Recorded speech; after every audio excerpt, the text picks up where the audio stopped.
పౌర విమానయాన శాఖను సమర్థవంతంగా నిర్వహిస్తానన్నారు రామ్మోహన్ నాయుడు. ఈ శాఖ వల్ల ఏపీకి 100% న్యాయం చేస్తానన్నారు.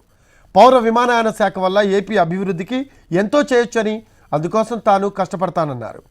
ఎయిర్పోర్ట్స్ అభివృద్ధి, ఉద్యోగ కల్పనలో కృషి చేస్తానని, భోగాపురం ఎయిర్పోర్ట్ను జెట్ స్పీడ్లో పూర్తి చేస్తామని హామీ ఇచ్చారు ఆయన. ఇచ్చినటువంటి ఈ సివిల్ ఏవియేషన్ పదవి ఏదైతే ఉందో రాష్ట్రానికి 100% న్యాయం చేయడంలో ఎక్కడ ఏ కోణాన్ని కూడా విడిచిపెట్టకుండా కష్టపడడానికి నేను సిద్ధంగా ఉన్నాను. సివిల్ ఏవియేషన్ మినిస్ట్రీ ద్వారా ఆంధ్రప్రదేశ్ డెవలప్మెంట్ కి అద్భుతంగా మనం చేయొచ్చు. ఎయిర్పోర్ట్స్ డెవలప్మెంట్ లో గానీ, జాబ్ క్రియేషన్ లో గానీ, ఇన్ఫ్రాస్ట్రక్చర్ క్రియేషన్ లో గానీ, ఇలా చాలా ఆస్పెక్ట్స్ లో సివిల్ ఏవియేషన్ మన రాష్ట్రానికి సంబంధించి చాలా అద్భుతమైనటువంటి అవకాశాలు ఉన్నాయి.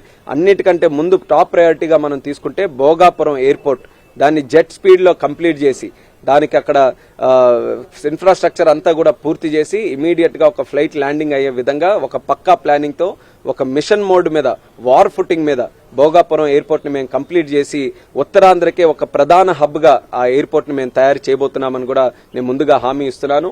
చంద్రబాబు నాయుడు గారి తాలూకా గైడెన్స్ లో ఈ మినిస్ట్రీని ఆంధ్రప్రదేశ్ రాష్ట్రానికి ఏ రకంగా కార్యక్రమాలు చేయాలన్నది ఆయన ఆలోచనలు కూడా, గైడెన్స్ కూడా తీసుకొని ముందుకు నడుస్తాం.